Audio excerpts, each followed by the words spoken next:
তো নমস্কাৰ খুলুমবাই সত শ্ৰী আকাল মই গুৱাহাটীখন এক্সপ্ল'ৰ কৰি আছোঁ আৰু আপোনালোকক মই কৈছিলোঁ যে অসমৰ প্ৰতিখন ডিষ্ট্ৰিক্ট এক্সপ্ল'ৰ কৰিম য়েছ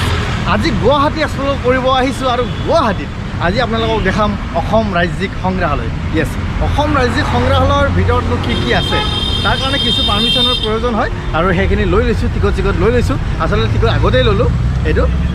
10 টকাকৈ 20 টকাকৈ টিকট আৰু মানে বাকী কিবা কিবি আছে ইয়াতে চাব পাৰে ইয়াতে আপোনালোকে টিকটটো ল'ব পাৰিব আৰু টিকেটেৰে আমি ধুনীয়াকৈ প্ৰৱেশ কৰিম আৰু ভিতৰত কি আছে আমি চাবলৈ চেষ্টা কৰিম আপোনালোকে যেতিয়া বন্ধ পায় বন্ধৰ সময়ত আপোনালোকে আপোনাৰ ল'ৰা ছোৱালীক লৈ আহিব পাৰে ইয়াতে কাৰণ আমাৰ অসম ৰাজ্য সংগ্ৰহালয়ত বহুখিনি চাবলগীয়া বস্তু আছে অসমৰ বিষয়ে গতিকে আমাৰ যদি মানে ল'ৰা ছোৱালীখিনিক উঠি অহা ল'ৰা ছোৱালীখিনিক যদি আমি এই সংগ্ৰহালয়ৰ বিষয়ে দেখাব পাৰোঁ বুজাব পাৰোঁ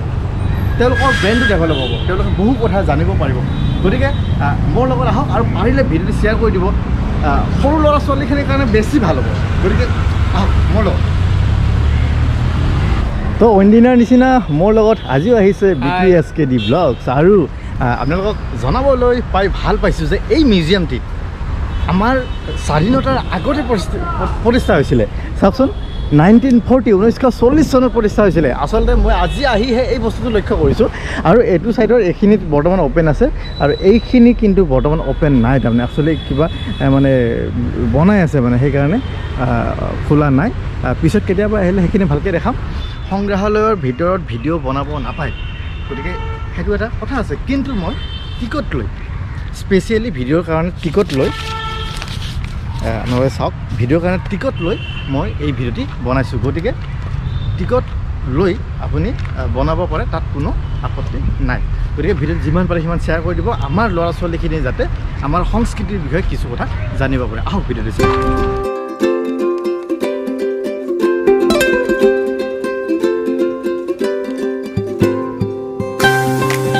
তো বেলেগ বেলেগ ছাইড আছে একচুৱেলি এইফালে এটা ছাইড আছে আৰু এইফালে এটা ছাইড আছে এইটো ছাইড যদি যায় সোঁফালে এইটো ছাইড যদি যায় তেনেহ'লে এইবিলাক দেখা পাব চাই লওক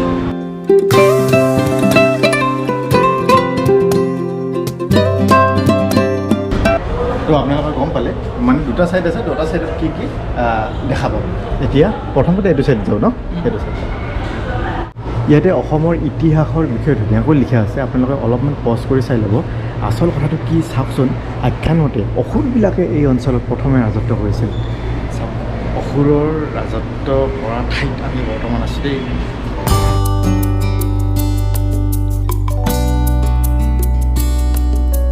আচলতে এই যে ভাস্কৰ্যসমূহ সংৰক্ষণ কৰি ৰাখিছে ইয়াৰ আঁৰৰ এটা কাহিনী আছে 1960ৰ দশকত গুৱাহাটীৰ আমবাৰীৰ এটা অঞ্চলত মানে ঘৰ বনাই আছিলে এটা নতুন ভৱনৰ কাম চলি আছিলে তাতে শ্ৰমিকসকলে এনেকুৱা ধৰণৰ বস্তুবিলাক পালে পোৱাৰ পিছত তাত পুৰাতত্ত্ববিদসকলে খনন কাৰ্য চলালে সেই ঘৰটোৰ নিৰ্মাণ কাৰ্য স্থগিত কৰি খনন কাৰ্য চলাই বিভিন্ন শিলৰ ভাস্কৰ্য পাত্ৰৰ টুকুৰা অট্টালিকাৰ ভেটি তেওঁলোকে পালে আৰু তাৰপিছত ধুনীয়াকৈ এনেকৈ সংৰক্ষণ কৰিলে অসম ৰাজ্যিক সংগ্ৰহালয়ত আৰু আমবাৰী এক গুৰুত্বপূৰ্ণ স্থান হিচাপে পৰিগণিত হয় আৰু আচলতে এই ভাস্কৰ্যসমূহ ধুনীয়াকৈ সংৰক্ষণ কৰি ৰাখিছে আমি চাব লাগে আৰু ইয়াৰ মহত্বৰ কথা জানিব লাগে আপোনালোকে সংগ্ৰহালয়ত আহিলে গোটেইখিনি কথা ধুনীয়াকৈ গম পাব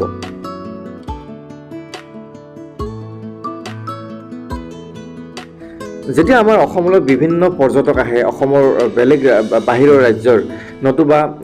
বিদেশৰ পৰ্যটকবিলাক আহে তেওঁলোকে আচলতে অসমখনত কি আছে জানিব বিচাৰে গতিকে এই সংগ্ৰহালয়ৰ জৰিয়তে তেওঁলোকে জানিব পাৰে যে মানে থোৰতে জানিব পাৰে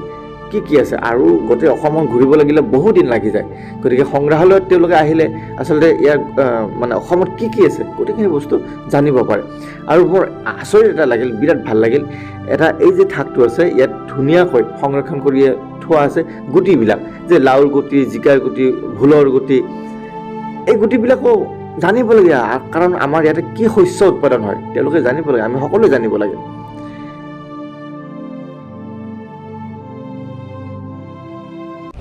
আৰু অসমৰ ভিলেজ লাইফ মানে গাঁৱলীয়া জীৱনটো কেনেকুৱা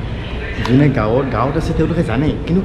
যেনেকৈ গাঁৱত নাই তেওঁলোকেতো নাজানে কিছুমান সৰু সৰু ল'ৰা ছোৱালী আছে যেনেকৈ চহৰত জন্ম হৈছে কিন্তু গাঁৱৰ লাইফ দেখাই নাই তেওঁলোকে এই ভিডিঅ'টো চালে গম পাই যাব অসমৰ গাঁৱৰ লাইফ কেনেকুৱা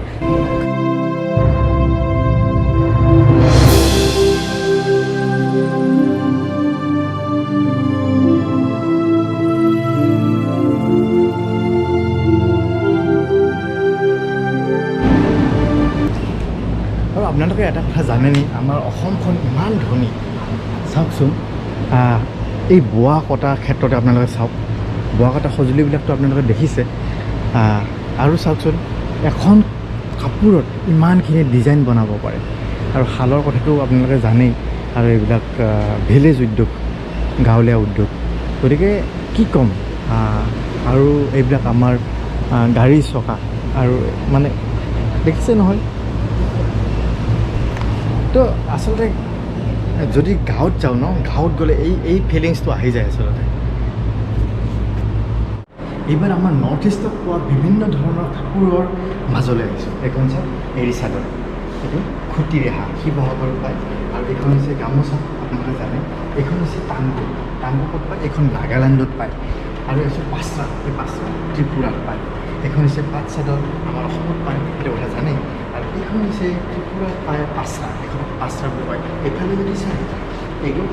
কেপেন ৰিয়া এইখন ত্ৰিপুৰাত পায় এইটো ত্ৰিপুৰাত পায় আৰু এইটো যদি চাই আমেজ এইটো ত্ৰিপুৰাত পায় এইটো হৈছে কুকি এইটো মণিপুৰৰ পাই মানে কি তেওঁলোকৰ ট্ৰেডিশ্যনেল ড্ৰেছ মানে এইখন হৈছে ফানু শিৱসাগৰ আৰু কিংখাপ মেখেলা শিলৰ ঢাপৰ আৰু যদি চাওঁ এইটো কামিজটো হৈছে টুডুম স্থানীয় নামটো হৈছে টুডুম ক'ত পায় পশ্চিম কামেং জিলা অৰুণাচল প্ৰদেশ গতিকে আমাৰ নৰ্থ ইষ্টৰ এই যে ড্ৰেছৰ যিটো ক'ব নালাগে আৰু এইবিলাক পিন্ধা আৰু এইবিলাক পিন্ধাৰ মাজত বহুত পাৰ্থক্য আছে অ'কে আমি এতিয়া যিটো গেলেৰীত আহিছোঁ আৰু সেই গেলেৰীটো হৈছে অস্ত্ৰ শস্ত্ৰখিনি এইটো গেলেৰীত কি আছে চাওক এই দ্বিতীয় মহাযুদ্ধৰ সময়ত জাপানী সৈন্যই ব্যৱহাৰ কৰিছিলে এইটো পোচাক আৰু যদি এইটো চাওঁ আমি এইটো হৈছে বৰ্ত এইটো বৰ্ত আৰু এইটো হৈছে মৰ্টাৰ বুলি কয় যে দ্বিতীয় বিশ্বযুদ্ধৰ সময়ত এই মৰ্টাৰটো ব্যৱহাৰ কৰিছিলে আৰু ষ্টেণ্ড গান চাওক দ্বিতীয় বিশ্বযুদ্ধৰ সময়ত কহিমাত পাইছিলে ষ্টেণ্ড গান আৰু এইটো ষ্টেণ্ড গান নাগালেণ্ডৰ কহিমাত পাইছিলে দ্বিতীয় বিশ্বযুদ্ধৰ সময়ত আৰু এইটো চাওক জাপানীজ বোমা দ্বিতীয় বিশ্বযুদ্ধৰ সময়ত নাগালেণ্ডত ব্যৱহাৰ কৰিছিলে আচৰিত কথাটো হৈছে মণিৰাম দেৱানৰ বন্দুক এইটো মণিৰাম দেৱানে ব্যৱহাৰ কৰা বন্দুক ইংৰাজ শাসনকালত এনেকুৱা বিভিন্ন ধৰণৰ আছে ডেগাৰ আছে আৰু বহুত সামগ্ৰী আছে আপোনালোকে ইয়াতে আহিলে গোটেইখিনি চাব পাৰিব আজি আপোনালোকে এই ভিডিঅ'টো কেনেকুৱা পালে নিশ্চয় ভাল পাইছে ভিডিঅ'টো মই বাৰে বাৰে কৈছোঁ পাৰে যদি ভিডিঅ'টো শ্বেয়াৰ কৰি দিয়ক কাৰণ এই ভিডিঅ'টিত আমাৰ অসমৰ সমাজ জীৱনৰ বহু কথা জড়িত হৈ আছে আৰু আমাৰ যিখিনি সৰু ল'ৰা ছোৱালী তেওঁলোকে শিকিবলগীয়া বহুত আছে আমি যিখিনি ডাঙৰ আমি জানো এনেকুৱা ধৰণৰ কথাবিলাক বা কিন্তু গাঁৱত যিখিনি ল'ৰা ছোৱালী নাই গাঁৱৰ পৰিৱেশ যিখিনি ল'ৰা ছোৱালীয়ে পোৱা নাই তেওঁলোকে কিন্তু এই গাঁৱৰ পৰিৱেশটো মানে পাব একচুৱেলি গতিকে আচল কথাটো হ'ল কি পৰাপক্ষত ভিডিঅ'টো শ্বেয়াৰ কৰি দিয়ক এইসকল ছাত্ৰ ছাত্ৰী বা এই সৰু ষ্টুডেণ্টখিনিক জানিবলৈ সুবিধা কৰি দিয়ক ভিডিঅ'টো শ্বেয়াৰ কৰি আৰু এনেকুৱা ঠাইত আপোনালোকে আহক আৰু এইটো ছাইডত বহুখিনি কিবা কিবি আছে কিন্তু এতিয়া বনাই আছে আচলতে বহু দিন হৈ গ'লতো পুৰণা আচলতে বহুত আগতে বনোৱা গতিকে আপোনালোকে আহক আহি চাওক আপোনাৰ ল'ৰাজনক লৈ আহক এই যে ডিজিটেল যুগ হৈছে বাৰু মইতো ভিডিঅ' ডিজিটেলি বনাই আছোঁ কিন্তু ধৰক মোবাইল গেমত আমাৰ ল'ৰা ছোৱালীখিনি ব্যস্ত হৈ গৈছে কিন্তু আচল কথাটো হ'ল এইখিনি সময়ত যদি এনেকুৱা এটা ঠাইত যদি লৈ আহে আমাৰ ল'ৰা ছোৱালীখিনিয়ে কিবা নহয় কিবা এটা শিকিব পাৰিব গতিকে ভিডিঅ'টো চোৱাৰ বাবে বহুত বহুত ধন্যবাদ আজিলৈ বিদায় লৈছোঁ পুনৰ এনেকুৱা ধৰণৰ ভিডিঅ' লৈ অহাৰ প্ৰতিশ্ৰুতি দিছোঁ বাই বাই